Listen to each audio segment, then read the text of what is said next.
কিছুদিন আগে অন্নপূর্ণা ভান্ডার নিয়ে চারিদিকে যা শুরু হয়েছিল সেটা আমি আর নতুন করে তোমাদেরকে কি বলবো, তোমরা তো সকলেই জানো। তবে আমার তো এটা অন্নপূর্ণা ভান্ডার বলে একদমই মনে হচ্ছিল না। চারিদিকে লোকজন যা করছে আমার তো এটাই মনে হচ্ছিল হয়তো দেশ থেকে সকলকেই বের করে দেবে এই অন্নপূর্ণা ভান্ডার না করলে। হাতে টাইম বেশ অনেকটা থাকলেও চারিদিকে মানুষজন যা করছিল এতে তো আমাকে মামার বাড়ি যেতেই হয়েছিল।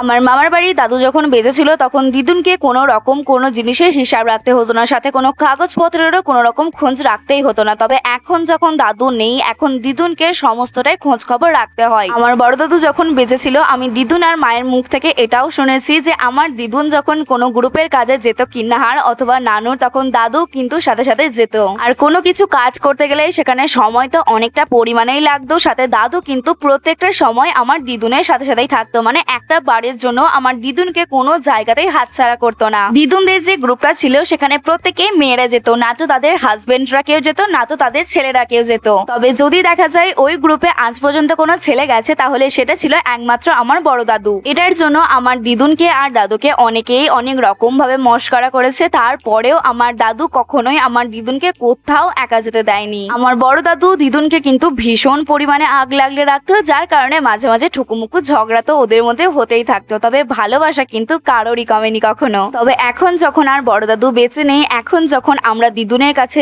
যাই তখন কিন্তু দিদুন ভীষণ পরিমাণে কষ্ট পায়, সাথে আমাদেরও ভীষণ পরিমাণে কষ্ট লাগে। তবে এই সমস্ত জিনিসগুলো তো আর আমাদের হাতে নেই যে আমরা কোনো কিছু করতে পারবো দিদুনের জন্য। যেটুকু পারি আমরা সেটুকুই করি। হ্যাঁ, হয়তো দাদুর মতো এতটা করতে পারবো না, বা দাদু যতটা ভালোভাবে দিদুনকে রেখেছিল এতটাও ভালোভাবে আমরা রাখতে পারবো না। তবে যেটুকু পারি সেটুকুই আমরা চেষ্টা করি দিদুনকে খুশি রাখার। দাদু মারা যাওয়ার পর আমরা দিদুনকে অনেকবার জোর করেছিলাম যে আমাদের বাড়ি চলে এসো। আর দিদুনের তো 4টে মেয়ে, মানে আমার মা বড়, তো আমরা সবাই বলেছিলাম দিদুনকে যে তুমি পারলে সবার বাড়িতেই থেকো, যাতে করে সবার বাড়িতে থাকলে তোমার মনটাও একটু ভালো হবে আর অত বেশি দাদুর কথা মনেও পড়বে না। কিন্তু দিদুন তার ভিটে ছেড়ে একদমই কারোর বাড়ি আসতে রাজিই নয়। তো শেষমেশ শুধু আমি এটুকুই বলতে চাই আমার বড় দাদুর মতো লাইফ পার্টনার যেন আমি আমার লাইফে পাই।